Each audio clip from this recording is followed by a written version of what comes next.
하나님 말씀은 민수기 20장 1절부터 13절까지 교독하겠습니다.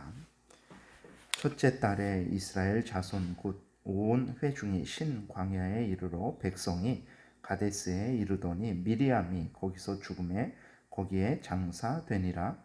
회중이 물이 없으므로 모세와 아론에게로 모여드니라.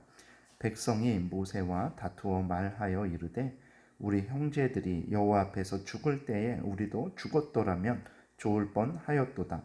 너희가 어찌하여 여호와의 회중을 이 광야로 인도하여 우리와 우리 짐승이 다 여기서 죽게 하느냐? 너희가 어찌하여 우리를 애굽에서 나오게 하여 이 나쁜 곳으로 인도하였느냐? 이곳에는 파종할 곳이 없고 무화과도 없고 포도도 없고 석류도 없고 마실 물도 없도다.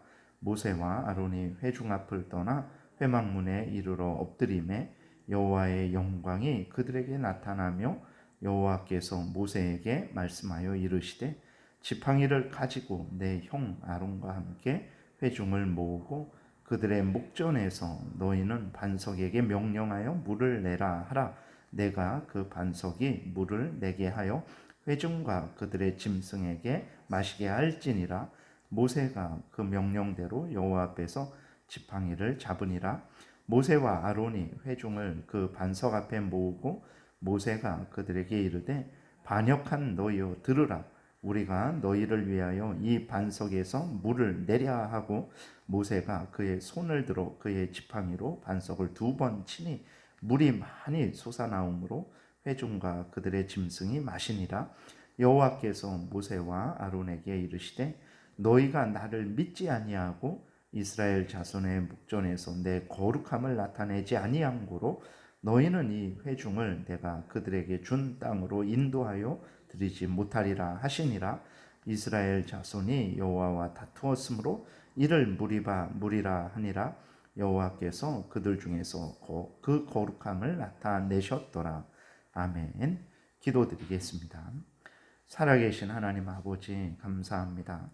이 시간 하나님의 말씀을 전하고 듣습니다. 성령께서 역사하셔서 하나님의 뜻을 잘 깨달아 알게 도우시고 또 하나님이 알려주시는 대로 잘 믿고 따르는 복된 신앙생활 하게 도우소서. 감사드리고 예수 그리스도의 이름으로 기도드렸습니다. 아멘. 오늘 본문은 이제 시기가 어느 때냐면은 민수기 14장에서 이제 하나님께 반역해서 불순종해서 광야 이제 40년 생활을 이제 거의 마무리할 때입니다. 광야 40년 생활을 마무리하고 다시 이제 가나안 앞쪽에 도착한 그 때가 바로 오늘 본문이 말하는 때입니다. 그 1절에서 보게 되면 이제 그때에 모세의 누이 미리암이 죽었다라고 이렇게 기록이 되어 있어요.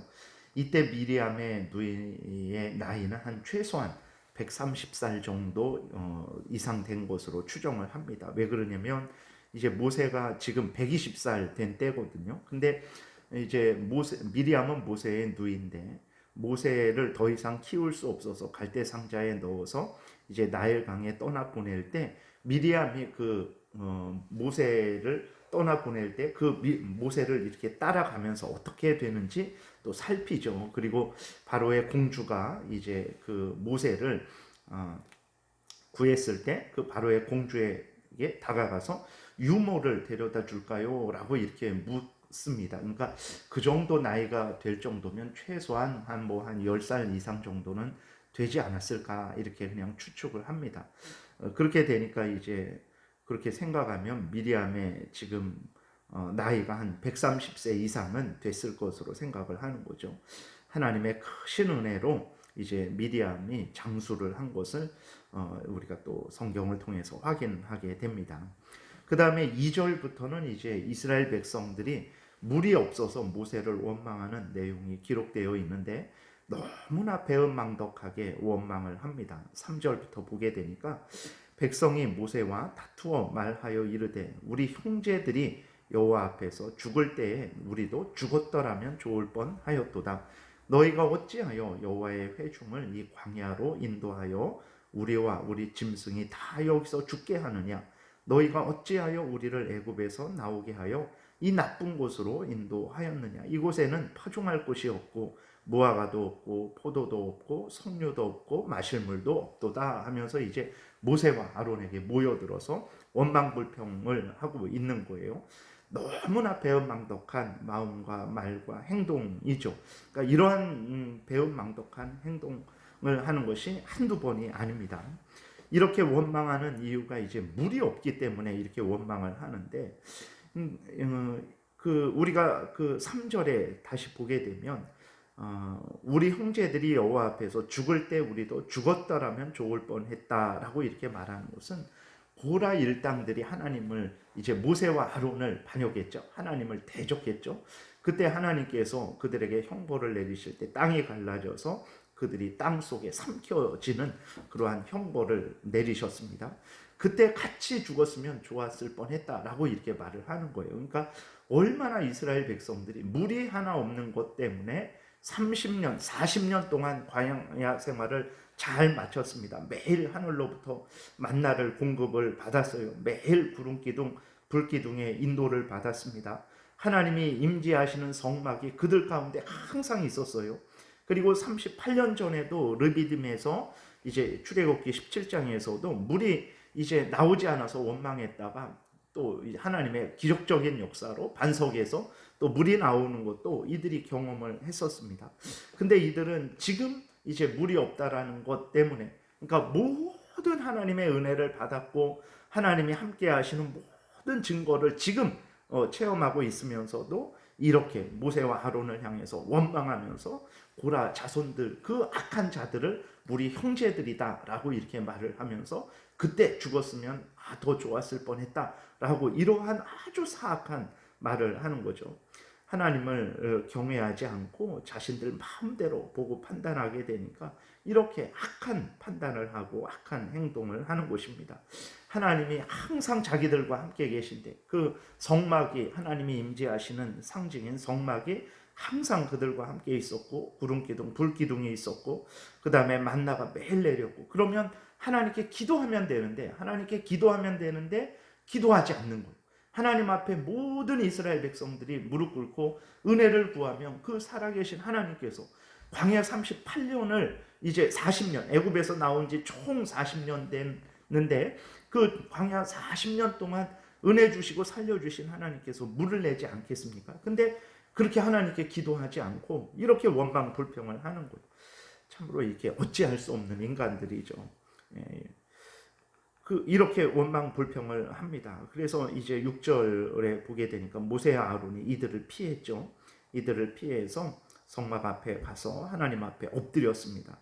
하나님은 이제 또 모세와 아론에게 말씀하시기를 지팡이를 들고 반석에게 명해서 물을 내라 라고 이렇게 말씀을 하세요. 모세가 그렇게 순종을 했지만 막상 반석에서 이제 물을 내려고 할 때 그 이스라엘 백성들이 행하는 그 배은망덕한 마음과 태도를 봤을 때 모세가 너무 의문이 났던 거예요. 그래서 모세가 그 지팡이를 들고 뭐라고 말을 하냐면 8절에 보게 되니까 지팡이를 가지고 내 형 아론과 이게 아니고 8절이 아니고 10절에 보게 되니까 모세와 아론이 회중을 그 반석 앞에 모으고 모세가 그들에게 이르되 반역한 너희여 들으라.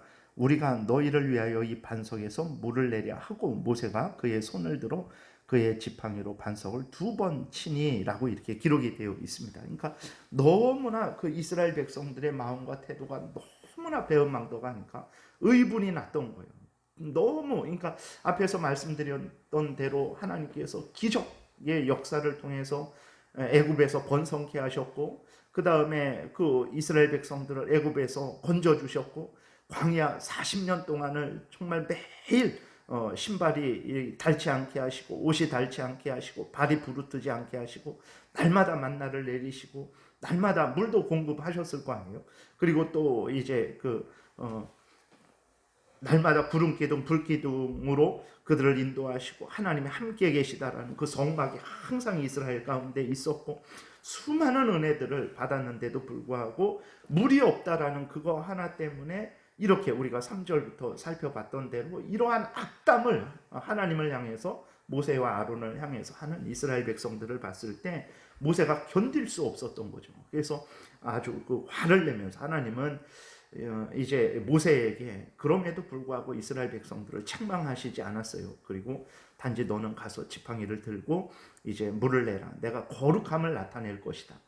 여기에서 나타내는 그 하나님의 거룩함이라는 것은 이제 구별됨이죠. 이스라엘 백성들은 아주 죄된 배은망덕한 그러한 마음과 태도를 가진 사람들이지만 하나님도 그런 하나님은 아니죠. 하나님은 그러한 이스라엘 백성들을 불쌍히 여기고 용서하고 그들에게 물을 내는, 그들을 구원하는, 그들을 살게 하는 그런 거룩하신 구별된 하나님이죠. 이스라엘 백성들과 같이 악을 악으로 갚는 그런 하나님이 아닙니다. 그러한 거룩함을 나타내겠다라고 이렇게 하나님이 말씀을 하셨어요. 근데 모세는 그러한 하나님의 말씀을 듣고도 너무 이스라엘 백성들이 그렇게 배은망덕한 마음과 태도를 가졌을 때 의분을 냈던 거죠. 그래서 반석을 2번 쳐서 이스라엘 백성들을 향해서 원망하면서 하나님의 거룩함을 드러내지 않은 거예요. 그러니까 하나님 모세가 행한 행동의 문제는 무엇이냐면 의분을 가질 수 있죠. 근데 그 의분을 펼치더라도 하나님 앞에서 하나님의 말씀을 따라서 그랬어야 되는 거죠. 근데 그러지 않고 자기 마음대로 그렇게 그 분을 표출을 했던 거예요. 그렇게 되니까 하나님도 어떤 하나님으로 인식이 되냐면 하나님도 같은 이스라엘 백성들처럼 이스라엘 백성들이 하나님을 원망하니까 하나님도 이스라엘 백성들을 향해서 화내시는 하나님, 똑같은 악을 악으로 갚는 하나님처럼 이제 나타나게 되었던 거죠. 그것에 대해서 하나님이 이제 책망을 하십니다. 12절에 보게 되니까 여호와께서 모세와 아론에게 이르시되 너희가 나를 믿지 아니하고 이스라엘 자손의 목전에서 내 거룩함을 나타내지 아니한 고로 너희는 이 회중을 내가 그들에게 준 땅으로 인도하여 드리지 못하리라 라고 이렇게 하나님께서 말씀을 하세요. 그래서 나를 믿지 아니했다. 하나님이 명령하신 그대로 행하지 않은 것은 하나님을 믿지 않은 거죠. 아무리 물론 하나님을 믿습니다 라고 해도 하나님의 말씀대로 순종한다, 요한복음 순종하지 않는다, 그러면 그것은 이제 하나님을 잘 믿고 섬기지 않는 거죠. 요한복음 14장에서 나를 사랑하는 자는 내 명령을 지킨다 그랬어요. 나를 사랑하지 않는 자는 내 명령을 지키지 않는다. 예수님이 직접 말씀하셨습니다. 아무리 말을 많이 할지라도 하나님의 명령을 따르는 자는 그것으로 증거가 되는 거죠. 예수님을 사랑하는 자다라는 것을 증거하는 것이고, 아무리 말을 많이 할지라도 예수 그리스도의 명령을 따르지 않는 자는 예수님을 사랑하지 않는 자다라는 것을 증거하는 것입니다. 그래서 모세가 이 부분에 있어서는 물론 모세처럼 하나님을 경외한 사람이 어디 있겠습니까? 근데 이 부분에 있어서는 하나님을 믿지 않는 거죠. 하나님의 명령을 따랐어야 되는데 이제 그 명령을 따르지 않았기 때문에 이제 하나님께서 모세를 향해서 나를 믿지 아니했다라고 이렇게 책망을 하신 것이고, 2번째는 앞에서 말씀드린 대로 내 거룩함을 나타내지 아니했다. 항상 우리가 그래서 오늘 본문을 통해서 이제 모세가 분을 내므로 말미암아서 하나님의 그 선하심, 은혜로우심, 자비하심이 이제 덮여져 버린 거죠. 더럽혀져 버린 거예요. 그래서 하나님이 이 모세에게 형벌을 하셨는데, 모세와 아론에게 형벌을 하셨는데 가나안 땅에 들어가지 못할 것이다. 거의 이제 40년 다 광야 생활을 한 겁니다. 그래서 이제 가나안 땅에 들어가는 일만 남은 거예요. 앞으로 얼마 남지 않았습니다. 근데 끝에 가서 모세가 이렇게 잘못 행함으로 말미암아 모세는 가나안 땅에 들어가지 못하는 거죠. 그러니까 우리가 항상 처음만 잘하는 것이 아니라 중간만 잘하는 것이 아니라 끝까지 잘해야 되는 것입니다. 하나님 앞에서 한순간에 이렇게 잘못될 수 있다는 것을 늘 잊지 말아야 됩니다. 그리고 모세가 악을 행한 것도 아니잖아요. 그러니까 나쁜 의도로 한 것도 아니고 하나님을 위해서, 나름대로 하나님의 영광을 위해서, 이스라엘 백성들의 그 배은망덕에 대해서 책망하기 위해서 모세가 그렇게 했던 것인데, 아무리 그러한 의분일지라도 하나님의 말씀을 따르지 않게 되면 문제가 생긴다라는 것을 우리가 늘 잊지 말아야 되는 것입니다. 그래서 모세는 이제 하나님의 명령을 온전히 행하지 못함으로 말미암아서 가나안 땅에 들어가지 못하는 형벌을 받은 것을 우리가 늘 기억해야 되는 것입니다. 그리고 이제 그 끝쪽에 보게 되면 13절에 이스라엘 자손이 여호와와 다투었으므로 이를 무리라 하니라. 여호와께서 그들 중에서 그 거룩함을 나타내셨더라. 하나님은 그럼에도 불구하고 이스라엘 백성들을 참 불쌍히 여기시고 용서하셨죠. 정말 그 3절부터 그런 말을 또 한다면 도저히 이 백성들은 구제불능이다 하고 참 멸하셔도 마땅한 그러한 참 죄를 저질렀는데도 불구하고 하나님이 다시 용서를 하시는 거예요. 그래서 아무것도 아무런 일도 없었던 것처럼 하나님이 이스라엘 백성들에게 물을 내셔서 하나님의 영광을, 하나님의 그 선하심을, 하나님의 은혜를 드러내신 것을 우리가 성경을 통해서 보게 됩니다. 말씀을 정리하겠습니다. 모든 부분에 있어서, 모든 삶에 있어서 항상 우리가 무엇을 하든 그것이 의분일지라도 항상 하나님의 말씀을 따라서 하나님 앞에서 행해야 된다라는 것, 이것을 늘 잊지 말고 항상 한결같이 변함없이 하나님을 사랑하며 섬기며 말씀 따라 살아가야 되겠습니다. 기도드리겠습니다. 살아계신 하나님 감사합니다.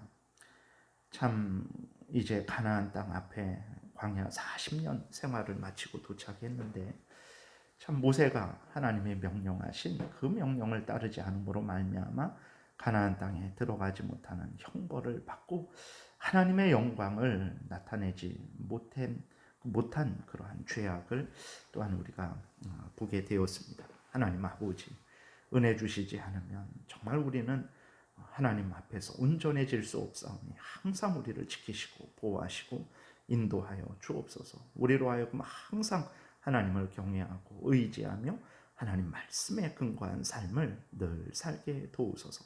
착한 일을 시작하셨사오니 하나님 끝까지 이루실 줄을 믿습니다. 하나님을 더 의지하고 하나님 안에서 참 믿음을 가지고 말씀 따라 열심히 살아가게 도우소서. 예수 그리스도의 이름으로 기도드렸습니다. 아멘.